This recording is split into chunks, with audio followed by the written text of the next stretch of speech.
Welcome to Future Living, featuring excerpts from a weekly column by Robin Trimingham. This week's theme focuses on the key to making better decisions. Last week, I wrote about being at peace with yourself. This week, let's continue the conversation by considering how your decision-making process is altered once you achieve this state. Sir Isaac Newton's first law of motion says that a body at rest will remain at rest, and a body in motion will remain in motion unless it is acted upon by an external force. Although Newton was talking about the physical world, interestingly, much the same principle applies when it comes to your inner world. Consider what it is like to be at peace. Everything is blissfully still and remains that way until something occurs to disturb the peace. And then what?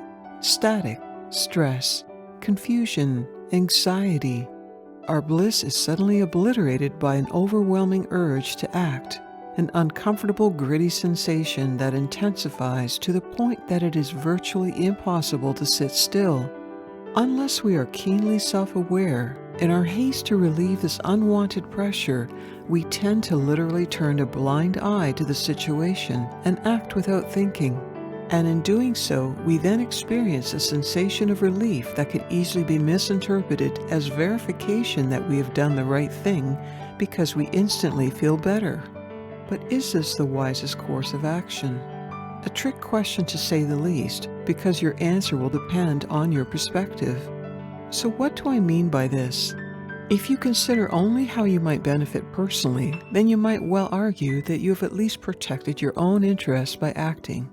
Taken to the extreme, you might even argue that a failure to take swift action was a sign of procrastination and perhaps detrimental to you.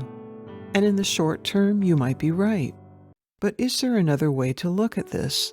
What if instead of leaping to action, I asked you to momentarily remove yourself from the situation and consider what you would say if you were watching the same event unfold as an observer, not as a participant? Would you still say that acting in haste without thinking was the best thing to do? Or would another idea occur to you? And having mastered the ability to view any situation as if you were an observer, what if I then asked you to consider both the effect of taking some sort of action and the impact of not taking any action at all before deciding what to do? How would this change your reaction to stress? Would it empower you to remain calm? Would it help you to make better decisions and experience better outcomes going forward?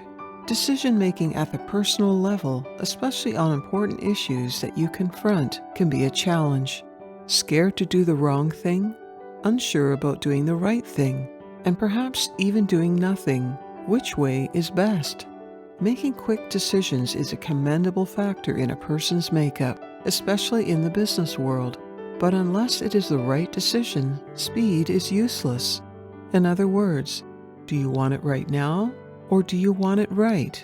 The choice is up to you.